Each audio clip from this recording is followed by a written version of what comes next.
कहानी का शीर्षक 4 बेटों वाला किसान। भाग 1 गांव और किसान। उत्तर भारत के एक छोटे से गांव भूरेपुर में एक किसान रहता था। नाम था रामलाल। गांव के बाहर आम के पेड़ों के बीच उसकी छोटी सी झोंपड़ी थी। झोंपड़ी पुरानी थी, लेकिन चारों ओर हरियाली थी। खेत में गेहूं लहलहा रहे थे, बैल हल खींचते थे और सूरज की किरणें मिट्टी पर सुनहरी चमक बिखेरती थीं। रामलाल अपनी मेहनत के लिए पूरे गांव में जाना जाता था। सुबह सूरज निकलने से पहले वह खेत में पहुंच जाता और शाम ढले तक काम करता। उसकी पत्नी सावित्री भी बड़ी सीधी सादी और मेहनती औरत थी। वे दोनों मिलकर खेत, घर और अपने 4 बेटों का पालन पोषण करते थे। एक मोहन सबसे बड़ा, समझदार लेकिन थोड़ा लालची। 2 सोहन मेहनती और माँ बाप का आज्ञाकारी। 3 रघु नटखट, गांव की मेलों और किस्सों में दिलचस्पी रखने वाला। 4 मधु सबसे छोटा, पढ़ाई में तेज पर खेतों से दूर भागने वाला। भाग 2 पिता की सीख। एक दिन खेत में काम करते हुए रामलाल ने चारों बेटों को बुलाया। सूरज ढल रहा था, हवा में मिट्टी की खुशबू थी। वह बोला, बेटा, ये खेत मेरी जान है। जो इनसे प्यार करेगा उसे कभी भूख नहीं लगेगी, पर जो मेहनत से भागेगा वह दर दर भटकेगा। मोहन ने कहा, बाबा, अब तो दुनिया बदल गई है। खेतों में क्या रखा है? शहर में पैसे हैं, नौकरी है, सुख है। रामलाल मुस्कराया और बोला, सुख मेहनत से मिलता है, जगह से नहीं बेटा। लेकिन मोहन की आंखों में पहले से ही शहर के सपने तैर रहे थे। भाग 3 बिखरता परिवार। दिन बीतते गए। रामलाल बूढ़ा होता गया और बेटे जवान। मोहन ने एक दिन कहा, बाबा, मैं शहर जा रहा हूं, नौकरी ढूंढने। सोहन बोला, मैं तो यहीं रहूंगा, खेत देखूंगा। रघु बोला, मैं व्यापार करूंगा, अनाज बेचकर मुनाफा कमाऊंगा। मधु बोला, मैं पढ़ने शहर जाऊंगा, बड़ा आदमी बनूंगा। रामलाल ने सबको आशीर्वाद दिया। जाओ बेटा, लेकिन अपनी जड़ों को मत भूलना। धीरे धीरे घर खाली हो गया। सावित्री रोज चौखट पर बैठी बेटों की राह देखती और कहती, बूढ़ा हो गया खेत भी और हम भी। भाग 4 समय का पहिया।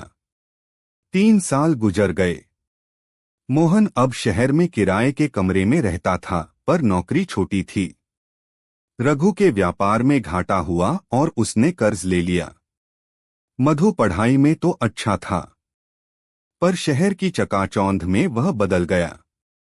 केवल सोहन गांव में था, जो खेतों में काम करता रहा। गांव के लोग कहते, रामलाल का एक बेटा ही सच्चा निकला, सोहन। रामलाल अब बीमार पड़ गया। सोहन दिन रात उसके पास बैठा रहता, दवा पानी करता। एक दिन रामलाल ने कमजोर आवाज में कहा, सोहन, अगर मैं चला जाऊं तो भाइयों को बुला लेना। खेत चारों में बांट देना। लेकिन ध्यान रखना, ये खेत मेरा नहीं, तुम्हारा परिवार है। यह कहकर रामलाल की आंखें हमेशा के लिए बंद हो गईं। भाग 5 लालच की जड़ें। रामलाल की मौत के बाद तीनों बेटे लौटे। पहले दिन आंसू बहाए, दूसरे दिन जमीन नापने लगे। मोहन बोला, बड़ा बेटा मैं हूं, खेत का बड़ा हिस्सा मेरा। रघु बोला, मैंने पैसा लगाया था, इसलिए मुझे ज्यादा हिस्सा चाहिए।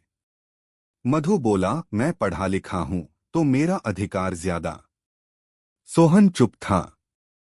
वह बोला, भाइयों, खेत बांट लो, मुझे बस इतना दे दो कि माँ का गुजारा हो जाए।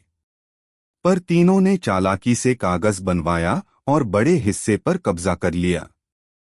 सोहन ने कुछ नहीं कहा, माँ और एक छोटे टुकड़े में खेती करता रहा। भाग 6 फसल और भाग्य। एक साल गांव में भीषण सूखा पड़ा। आसमान में बादल तो आए, पर बरसे नहीं। मोहन और रघु के खेत सूख गए। मधु शहर में था, उसने तो खेत की तरफ देखा तक नहीं।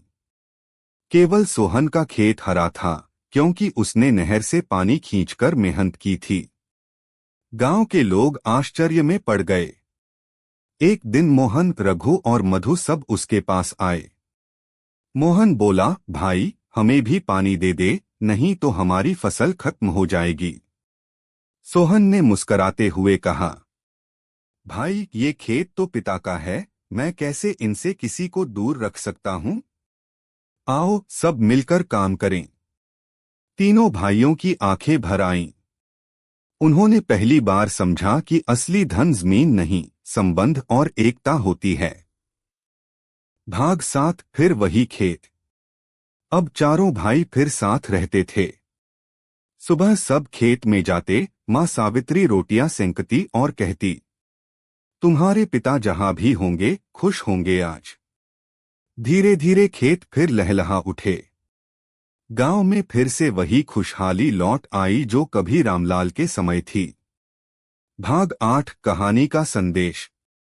वर्षों बाद जब सोहन बूढ़ा हुआ, उसने अपने बेटों से कहा, बेटा, धन बांटो तो बढ़ता नहीं, पर प्रेम बांटो तो कभी घटता नहीं। खेत की मिट्टी होती है। चारों भाइयों ने पिता की बात याद रखी। आज भी भूरेपुर गांव में जब कोई किसान अपने बेटे को मेहनत और एकता की सीख देता है, तो कहता है, रामलाल के बेटे